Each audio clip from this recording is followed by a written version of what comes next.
আহত করা হয়েছে, নিহত করা হয়েছে, বন্ধুত্ব করা হয়েছে, একটার বিচার ঠিক মতো হয়নি। যার দরুন সরকার এসে সরকার চায় সাংবাদিক নির্যাতন কোনদিন বন্ধ হয় না, সাংবাদিক হত্যার বিচার হয় না। সাংবাদিকরা আজকে এমন একটা পর্যায়ে চলে এসছে যে বাংলাদেশের সবচেয়ে সস্তা জিনিস হচ্ছে সাংবাদিকদের মারপিট করা, লাঞ্ছিত করা। এই সাহসগুলো কিভাবে পায়? এই সাহসগুলো পায় কারণ হচ্ছে প্রশাসনের নীরবতা। আজকে যে ঘটনা শুনলাম, শুনে খুব দুঃখ পেলাম। বলা হচ্ছে যে যারা আহত হচ্ছে তারা তো অভিযোগ করেনি। আরে ভাই, অভিযোগ করবে কিভাবে? অভিযোগ করতে গেছে আপনার ওসি রাজনীতির নেতাদের জানিয়ে দিয়েছে যে ওই সাংবাদিক অভিযোগ করতে আসছে, তাকে বিভিন্নভাবে বাধাগ্রস্ত করা হচ্ছে।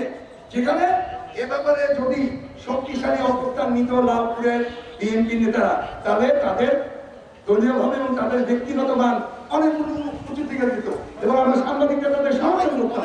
কিন্তু তা না করে আজকে এই মানববন্ধনকে কেন্দ্র করে যে কথাগুলো বলা হচ্ছে সেগুলো আসলে সত্যি কথা, তারা বোকার রাজ্যে বাস করে বলে এই ধরনের কথা বলে। তারা হয়তো জানে না যে এই বিগত 17 বছর আমরা প্রতিদিন সাংবাদিকদের হত্যা, হামলা, মামলা, নির্যাতনের যেমন প্রতিবাদ করেছি। যে সরকারি ক্ষমতা আসুক, সাংবাদিক নির্যাতনের প্রতিবাদে না করে সাংবাদিকরা প্রথম কাতার থেকে নেতৃত্ব দেবে ইনশাআল্লাহ। সাংবাদিকরা সংবাদ সংগ্রহ করতে গিয়েছে, সেখানে সাংবাদিকদের উপরে হামলা পুলিশের সামনে। আমি এটা নিয়ে খুব একটা আশ্চর্য নয়, এই জন্য যে সরকারি কর্মকর্তাদেরকে পুলিশের সামনে লাঞ্ছিত করেছে। সরকারি কর্মকর্তা, উপজেলা নির্বাহী অফিসার, সমাজসেবা অফিসার, তাদেরকে নিরাপত্তা দিচ্ছে না এই পুলিশ। কি আশ্চর্য! আপনার আমার নিরাপত্তা তাদের কাছ থেকে আমি আশা করি না খুব একটা। আমরা জানি কেন এগুলো হচ্ছে, কারণ পুলিশের অনেক ক্ষমতা। পুলিশ সাংবাদিকদের থোড়াই কেয়ার করছে, মনে করছে আরে সাংবাদিক লাঞ্ছিত হয়েছে তো কি হয়েছে। আপনাদের অনেক ক্ষমতা আমরা জানি। আপনাদের সম্পর্ক ভাবি রাষ্ট্রপতি মির্জা ফখরুল ইসলাম আলমগীর মহোদয়ের সাথে, আপনাদের ক্ষমতা, আপনাদের সম্পর্ক বড় বড় লোকেদের সাথে, আপনাদের ক্ষমতা আমরা জানি। কিন্তু দয়া করে আপনাদের এই ক্ষমতাটা আমাদেরকে দেখাবেন না।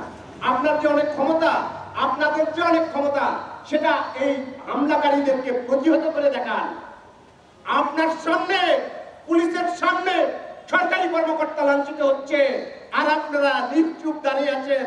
আপনারা প্রমাণ করছেন, দেখো আমাদের কত ক্ষমতা, তোমাদেরকে লাঞ্ছিত করছে, আমরা তাকিয়ে তাকিয়ে দেখি। সংবাদ কভারেজ করতে গিয়ে বড় সাংবাদিকের উপর তারা হামলা করেছে এবং আমরা কালকে থেকে প্রতিমন্ত্রী মহোদয়ের কোনো অ্যাক্টিভিটি কিন্তু আমরা দেখতে পারিনি। তার যে 2 উপজেলার সাংবাদিকরা এতগুলো আহত হলো, তার ছাত্রদল কিন্তু তাদেরকে মেরেছে, সে বিষয়ে কিন্তু আমরা কোনো পদক্ষেপ নিতে দেখিনি।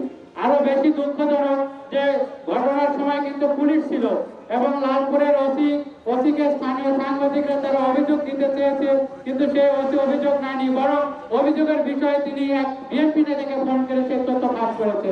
এটি আরো বেশি দুঃখজনক ছিল আমাদের কাছে।